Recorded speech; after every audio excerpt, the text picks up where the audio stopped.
तो मेरे परीक्षार्थियों, मेरे विद्यार्थियों, हिंदी के प्रेमियों, आओ आज पढ़ते हैं त्रिलोचन शास्त्री जी की कविता चंपा काले अक्षर नहीं चीन्हती हैं। पहले त्रिलोचन शास्त्री जी की संक्षिप्त जीवन लीला को समझ लें, जीवन परिचय को समझ लें कि इनका मूल नाम था वासुदेव सिंह।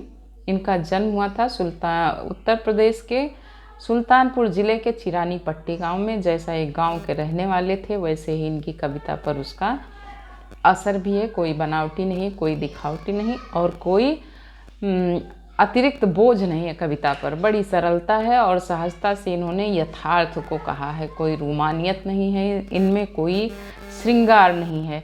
जैसा है उसको उन्होंने वैसा ही लिखा है। चंपा काले अक्षर नहीं चीन्हती है। तो चंपा काले अक्षर नहीं चीन्हती है, इस कविता का भी परिचय आप समझ लें कि किसके लिए लिखा गया है। चंपा एक लड़की है और वो पढ़ी नहीं है, बकरियां चराती है और जब इन्हें लिखते हुए देखती है तो कहती क्या गोदा करते हो रोज़। उसको कुछ भी नहीं पता है कि पढ़ाई लिखाई का मतलब क्या होता है, पढ़ने से क्या होता है। किसी को पढ़ते देखती है तो सोचती है कि काले काले ये जो डिज़ाइन बनी हुई हैं, अक्षरों को डिज़ाइन समझती है कि काले डिज़ाइन से कैसा स्वर निकलता है, उसको लोग कैसे पढ़ते हैं। लेकिन वो ऐसी परिस्थितियों में पल बढ़ रही है कि उसे पढ़ने के लिए कोई भी सुविधा नहीं है और उसके दिमाग में ऐसी चीज़ें भर दी गई हैं कि पढ़ लिख कर तुम करोगी ही क्या। तब ऐसी स्थिति थी अपने भारतीय लड़कियों की और महिलाओं की।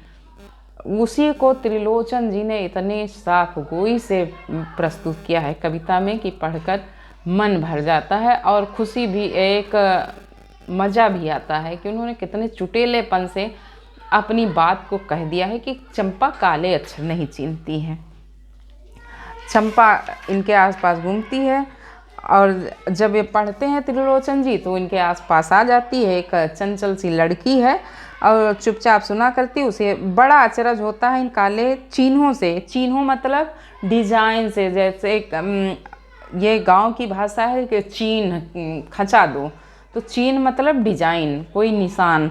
तो वो निशान ही है, प्रतीक ही है, हमारी भाषा के प्रतीक हैं हमारे अक्षर।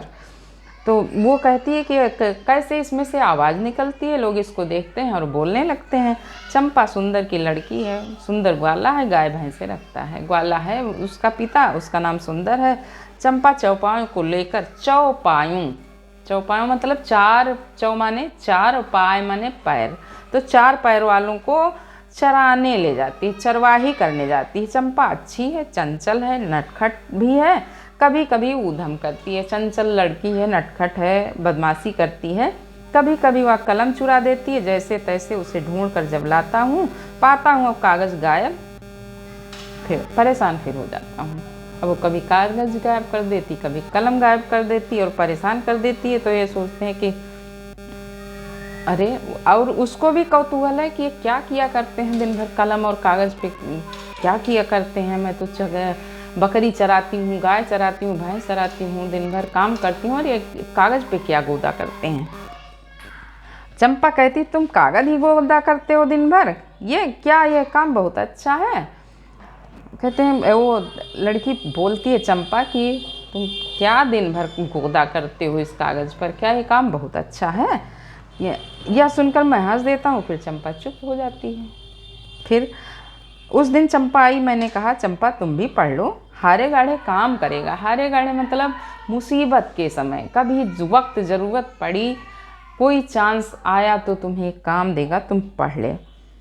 गांधी बाबा की इच्छा है सब जन पढ़ना लिखना सीखें। जैसे मोदी जी कहते हैं पढ़ें बेटियां बढ़े बेटियां, इनका नारा, वैसे गांधी जी का नारा था सब जन लिखना पढ़ना सीखें। तो गांधी बाबा उस समय थे, हमारा देश आज़ादी की ओर अग्रसर था, उन्मुख था, और लेकिन बालिका शिक्षा के प्रति लोग बहुत उदासीन थे, बहुत हे दृष्टि से देखते थे।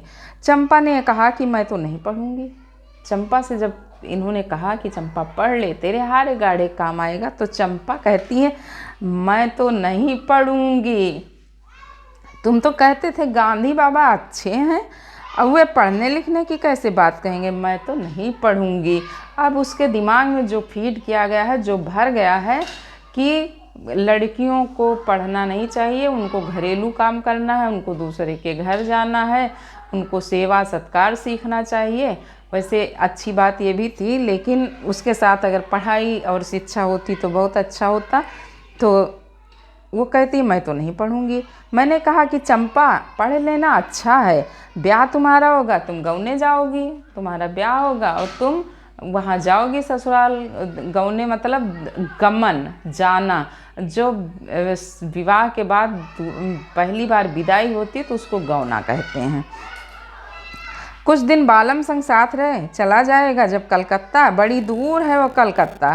कहती है, ये शास्त्री जी कहते हैं उस लड़की से कि तुम्हारा ब्याह होगा, तुम जाओगी और तुम्हारा बालम, बालम मीन्स हस्बैंड, संग साथ रहे, फिर कलकत्ता कमाने चला जाएगा। उस समय लोग अपने गांव से चल के कलकत्ता की मिलों में काम करते थे, क्योंकि वहाँ सूती कपड़े की मिलें ज़्यादा थीं और वो व्यवसाय का एक केंद्र था, उद्योग का केंद्र था।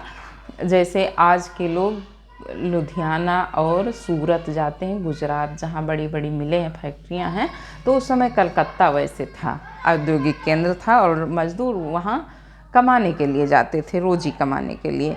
तो ये वही शास्त्री जी उसको समझाते हैं चंपा को कि कुछ दिन रहेगा, उसके बाद वो कमाने खाने के लिए कलकत्ता चला जाएगा और बड़ी दूर है वो कलकत्ता, बड़ी दूर है कलकत्ता, बहुत दूर है। तब ऐसे साधन नहीं थे।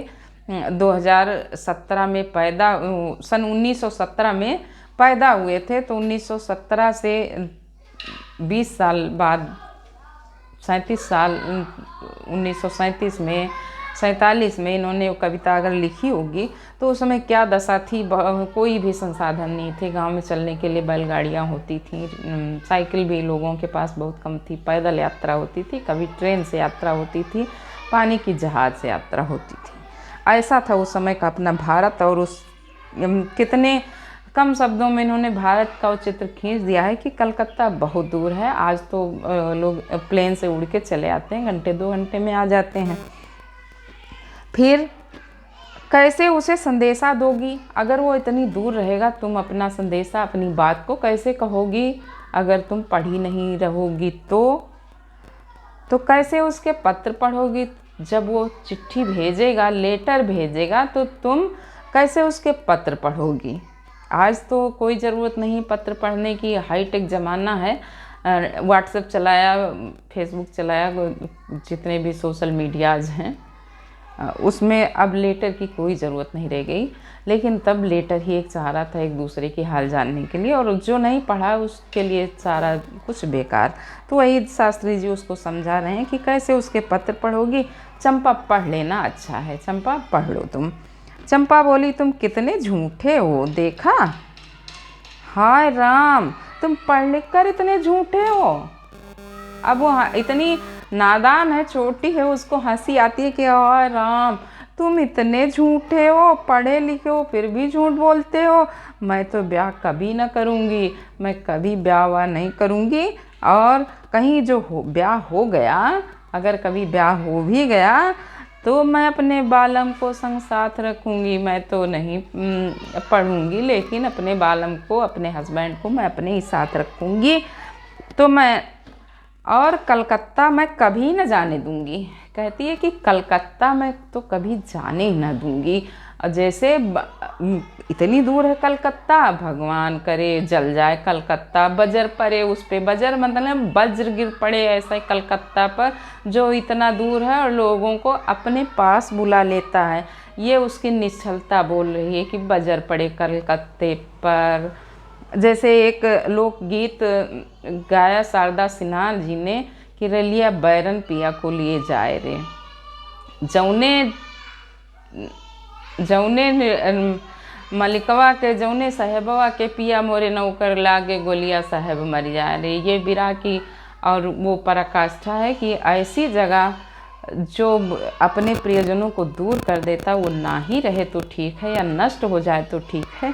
वही अर्थ इसमें निकल के आ रहा है जब वो चंपा बोल रही कि कलकत्ते पर बजर गिरे, कलकत्ता ध्वस्त हो जाए, एकदम उसका अस्तित्व ही मिट जाए। क्यों कलकत्ता लोग चले जाते हैं कमाने? तो वही उस समय विशेष की परिस्थितियों को त्रिलोचन जी ने इतनी अच्छाई से उकेरा है कि दर्द भी होता है और मज़ा भी आता है। तो धन्यवाद। अगले उसमें इसका अभ्यास कार्य किया जाएगा।